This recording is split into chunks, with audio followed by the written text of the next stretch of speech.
So midlife crisis is what comes when you can handle those challenges of midlife well.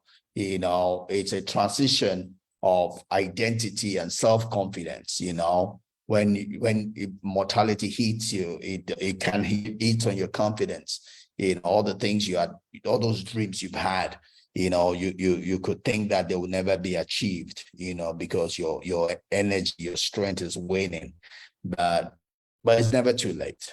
You're never too late. What you lack in energy, you've gained in wisdom, and you can do things through other people if you truly use your wisdom well, respecting your season of life. Right. It's not the time to start trying to, when there's crisis, some people want to start go and do as if they are still as strong as they used to be. No, in this age, it's not the energy that you need, it's the wisdom you've gained. But some people still try to go and do as if they are strong as they used to be. That's called midlife crisis, right?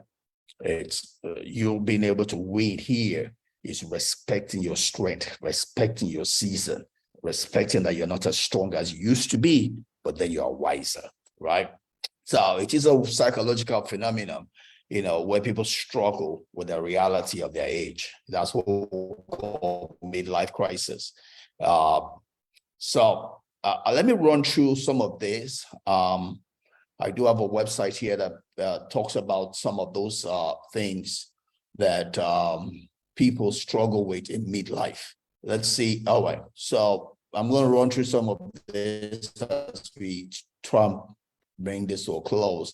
It says 17 signs you are having a midlife crisis, and one of it says that you're gaining or losing weight, so it could affect you in a way that you're either gaining or losing weight, and more for women, as your hormones begin to flow around, some it could be that you are apathetic, you're losing feeling, things that normally make you happy are not, just because of the way you're reasoning things.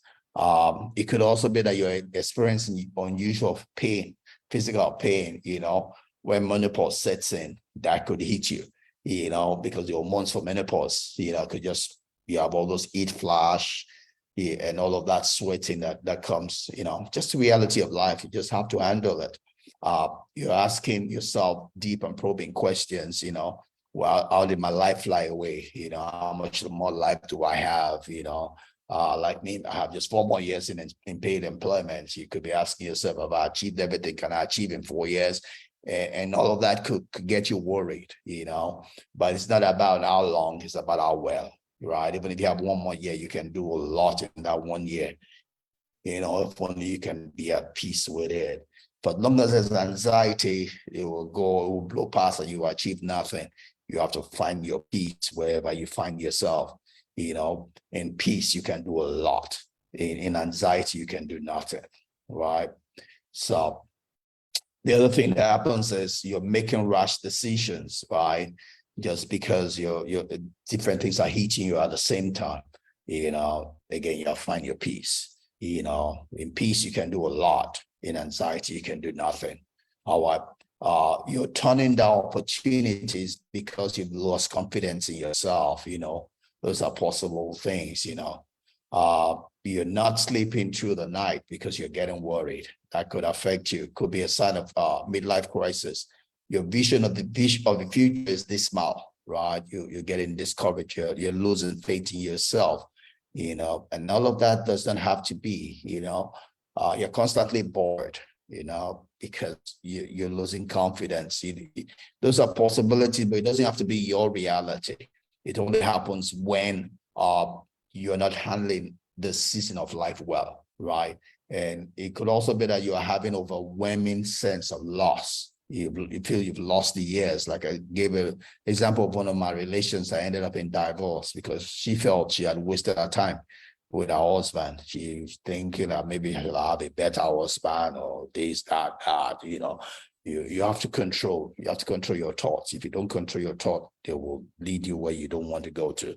You have to be the master of your thoughts. Otherwise, you're going to regret it. you become overly concerned about your appearance, because your appearance is fading away. I can see my hairlines, losing my hair. I'm not seemingly appearing as the handsome person I've always had in my mind, because I have to then manage the gray hair, the fading hair, the baldness. I mean, you can do some things about it. You can tone your body with exercise. You can eat your eating habits, but there's still going to be the aging process. You have to come to peace with it and do with it what you can. And what you can, it is what it is. Like, don't let that disturb you, and there are still other things I'm going to stop, but I guess you all get the point. That's what's important, is the fact that it's just a reality of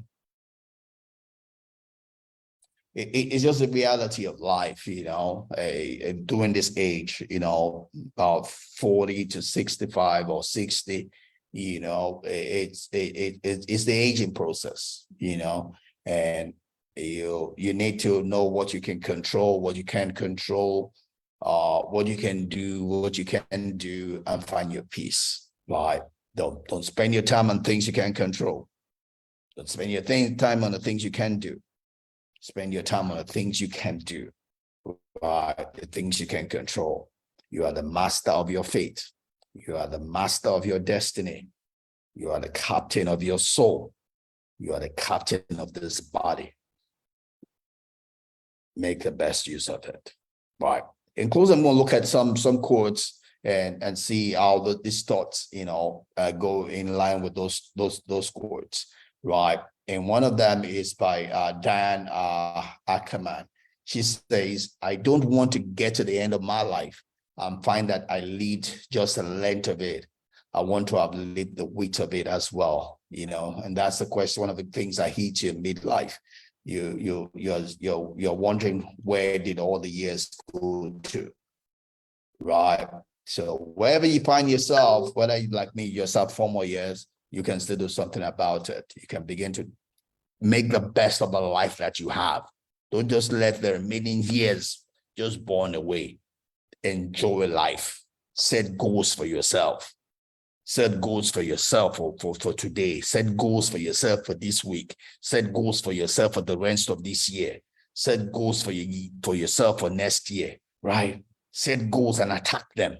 Use the wisdom you have gained. You probably don't have the strength you used to have, but you have wisdom. You have the benefit of having lived life. Look over your life. How did you make it up to this time? What is it that you can take away? What is it that you have succeeded in? How do you repeat the success? How do you reduce the failures? Right?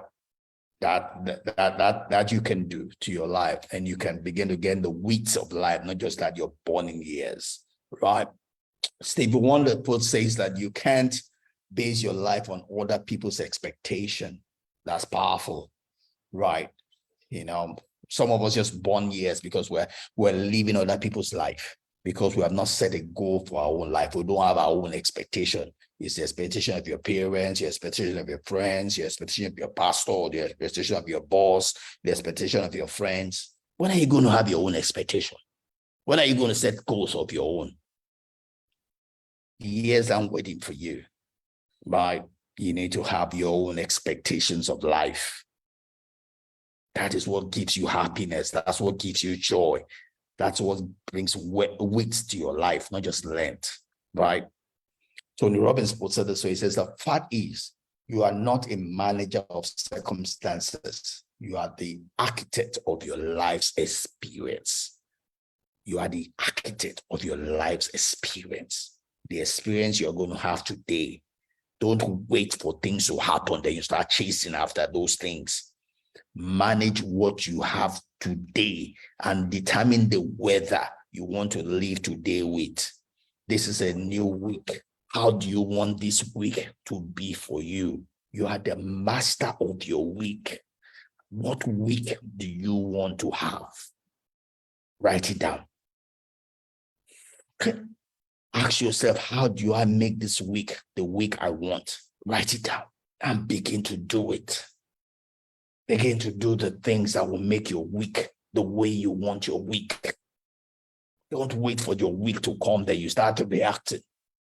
Be intentional about your life. Be proactive about your life. Next month is going to start next week. How do you want your October to be? What do you need to do to make your October the way you want it to be? How do you want your November to be, your December to be, your next year to be? Be the architect of your own experience of life. Things don't just happen. Things happen according to your expectation, according to what the reward or the harvest of the seed that you have sown and you are sowing. What seeds are you sowing? Are you deserving of the life you are expecting or you want? Nelson Anderson puts it this way. He says, the true meaning of life is to plant trees under whose shade you do not expect to see it. And that's what we talk about, leaving a legacy. You know, not just being about yourself, but how do you leave this world a better place than you met it, right? That is important. That is what will give you life. If all your eyes about yourself, you're not going to be happy. You're going to get bored, right? Part of life, part of living life again. Don't forget, it's sowing a seed, right? You know, sowing a seed. The beauty of each day is a seed you're sowing, not the harvest you're having, right? When you then sow the seed or being a blessing to others, life will bless you back. When I plant trees that I don't plant to just for my own shade, but to make life better, life will reward me, because life, it gives the harvest, but that harvest is a function of the seed that you're sowing, right? And if you don't forget, the way we're created, where God created us all to succeed, and the way we tap into that succeeding anointing or power is by love and faith. When we walk in love and faith, the universe, God will bless us. When we walk out of fear and selfishness, we're walking against that flow of life from God above, right? And lastly, we'll look at Louis Hall's, she says that if you are bored with life, that is, if you're bored with life, if you don't get up every morning with a burning desire to do things, you don't have enough goals. So if you don't have enough goals, you're going to be bored with life, you know. But if you set targets for yourself, if you can dream a dream, then you cannot get bored. You'll always be something you're pursuing. Also, when you set an expectation, most often than not, your expectation will not be cut off, right? When you set an expectation, your expectation is a prayer. Your expectation is also a wake-up call to your unconsciousness to lead to life. It's a prayer also to God of what you want, right? You don't forget the popular verse, Matthew 7:7, ask and you shall be given. Seek and you shall find. Knock and the door will be open unto you. When you ask, and when you're expecting, your expectation is you're asking. Your expectation is you're seeking. Your expectation is you're knocking, right? And that is, and God has promised that you will get a response to your expectation, right? And when you have expectation, you can't get bored. I don't ever get bored, right? Because I have goals I'm pursuing. I have lifetime goals, right? Goals that are for where I want to be on my dying bed. And I pursue that every day. I have goals for my year, I have goals for my week, I have goals for my month, right? And as you go through the middle life, you know, it helps to have goals. At the end of my middle life, where do I want to be? How do I want to lead my late adult life? When I die, what do I want to leave behind? What do I want to be remembered for? I mean, this would help you overcome midlife crisis. You know, I hope you learned something. I hope it makes a difference for you. But that's all I have for today. And so next week, we'll come back and talk about late adult life next week. So that will be the last part of our book, in chapter 3 of our book. Then after we'll go on to chapter 4. We'll go to chapter 4 next month after we do the late adult life